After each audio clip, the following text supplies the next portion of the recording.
Magandang umaga, Pilipinas. Narito ang latest sa lagay po ng ating panahon.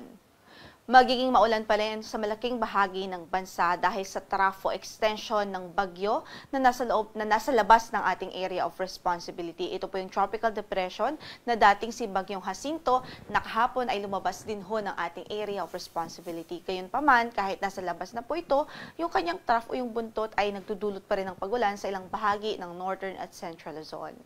Meanwhile, yung southwest monsoon o habagat ay patuloy ding nakakaapekto sa bansa sa kanlurang bahagi ng Luzon, sa Visayas at Mindanao at nagdudulot pa rin ito ng significant na mga pagulan sa kanlurang bahagi ng Katimugang Luzon sa halos buong Visayas at northern portion ng Mindanao.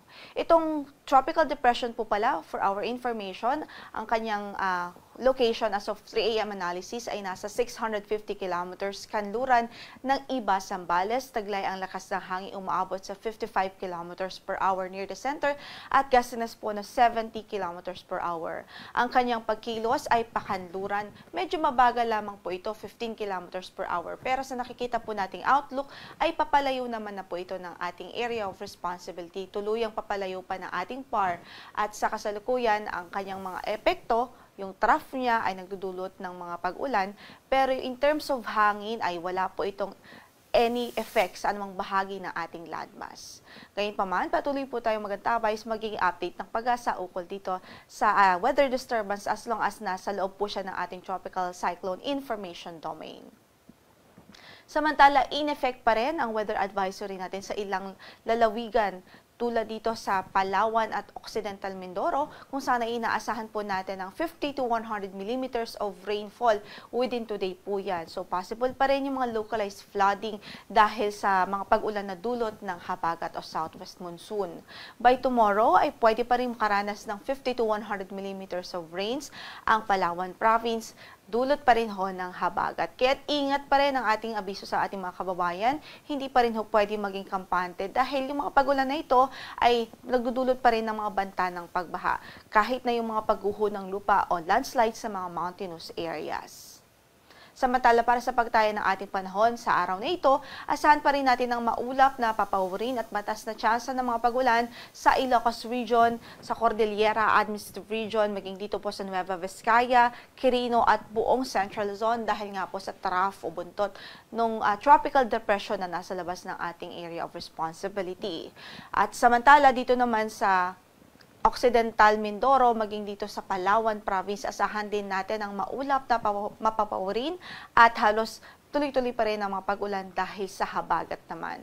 Sa Metro Manila at natitirang bahagi ng Luzon, bahagyang maulap hanggang sa maulap ang papawirin natin sa araw na ito at nariyan pa rin ang tsansa ng mga localized thunderstorms, especially sa hapon at gabi. So saan man ang lakad natin ngayon or sa araw na ito, huwag kong kalimutang magdala ng mga pananggalang sa ulan.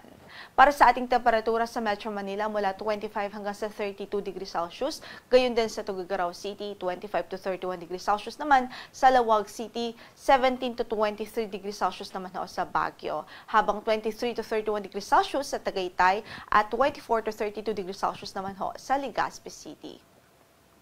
Samantala, para sa pagtaya ng ating panahon sa Kabisayaan, asahan nga natin maulap pa rin ang papawirin doon at may tsansa pa rin ng mga pag-ulan dahil po sa habagat o southwest monsoon. Kasama dyan yung na-mention ko kanina lamang ay ang Palawan kung saan makakaranas pa rin ng maulap na papawirin at mga kalat-kalat na pagulan at pagkidlat pagkulog maging dito sa Occidental Mindoro. Kasama po ang Zamboanga Peninsula at ang Dinagat Islands. So, epekto po yan ng habagat o southwest monsoon.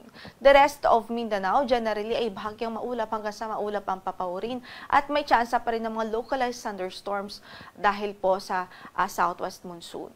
Para naman sa pagtaya ng ating temperatura sa Metro Cebu from 25 to 30 degrees Celsius ang magiging agwat ng temperatura. Gayon din ho sa Iloilo City, 25 to 31 naman sa Tacloban, 24 to 30 sa Puerto Princesa City, 25 to 29 degrees Celsius sa Kalayaan Islands, sa Zamboanga po ay 24 to 31 degrees Celsius at maging sa Cagayan de Oro naman ay 23 to 31 degrees Celsius at sa Davao ay 25 to 32 degrees Celsius ang magiging agwat ng temperatura.